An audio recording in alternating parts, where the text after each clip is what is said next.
রাধে বন্ধুরা, শুভ দুপুর। আশা করি তোমরা সবাই ভালো আছো, আমিও ভালো আছি। আজকে পাঠ করছি শ্রীকৃষ্ণের শত্রুর ভূমিকায় কাজ করলেন শিশুপাল। এক মুহূর্তের জন্য কৃষ্ণ ভাবনাশূন্য ছিল না, সর্বদাই শ্রীকৃষ্ণ চিন্তায় নিমগ্ন ছিল। এভাবে প্রথমে ব্রহ্মসত্তায় লীন হয়ে সে ব্রহ্ম সাচুর্য মুক্তি লাভ করেন এবং অবশেষে শিশুপাল তার পূর্বের সেবায় অধিষ্ঠিত হল। ভগবদ্ গীতায় শিক্ষা অনুযায়ী মৃত্যুর সময়ে পরমেশ্বর ভগবানের চিন্তায় কেউ নিমগ্ন হলে জড়দেহ ত্যাগ করা মাত্র সে ভগবত ধামে প্রবেশ করেন। রাধে রাধে।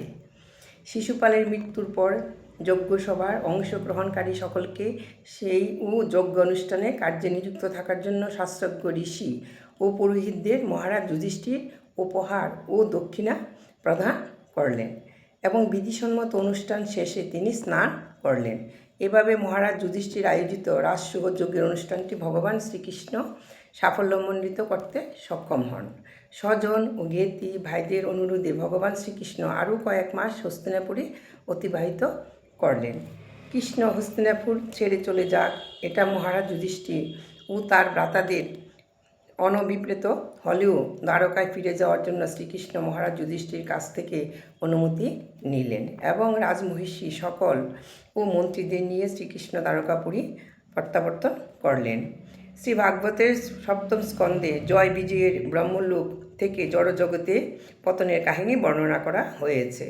জয় বিজয়ের কাহিনীর সঙ্গে শিশুপাল বধের প্রত্যক্ষ যোগাযোগ রয়েছে, কিন্তু এই ঘটনা থেকে আমরা সবচেয়ে মূল্যবান যে শিক্ষা লাভ করি তা হচ্ছে পূর্ণতত্ত্ব হওয়ার পরমেশ্বর ভগবান শত্রু মিত্র নির্বিশেষে প্রত্যেককে মুক্তিদান করতে পারেন। হরে কৃষ্ণ কৃষ্ণ কৃষ্ণ হরে হরে, হরে রাম রাম রাম হরে হরে। তাই ভগবান কারোর সঙ্গে বন্ধুরূপে আবার কারোর সঙ্গে শত্রুরূপে ব্যবহার করেন, এটি সম্পূর্ণ ভ্রান্ত ধারণা।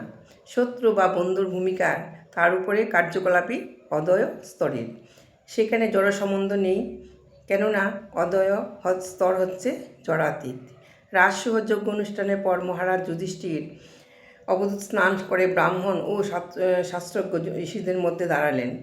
তাকে ঠিক স্বর্গরাজ্যের মতোই দেখাচ্ছিল। এই যজ্ঞ অনুষ্ঠানে অংশগ্রহণকারী সকল দেবতাদের মহারাজ প্রচুর উপটোকন দিলেন।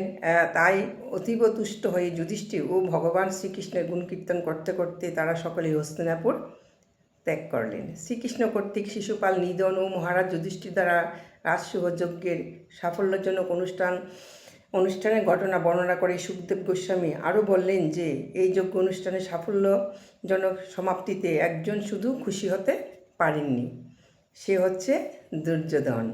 দুর্যোধন ছিল ঈর্ষাপরায়ণ, কারণ তার জীবন ছিল পাপে পরিপূর্ণ। সমস্ত পরিবারকে ধ্বংস করবার উদ্দেশ্যে মূর্তিমান দুরারোগ্য বেদিরূপে সে কুরুবংশে আবির্ভূত হয়েছিলেন। রাধে রাধে। বন্ধুরা, এই বলে আজকে এখানে পাঠ শেষ করছি। তোমাদের কেমন লেগেছে কমেন্ট করে জানাবে। রাধে রাধে।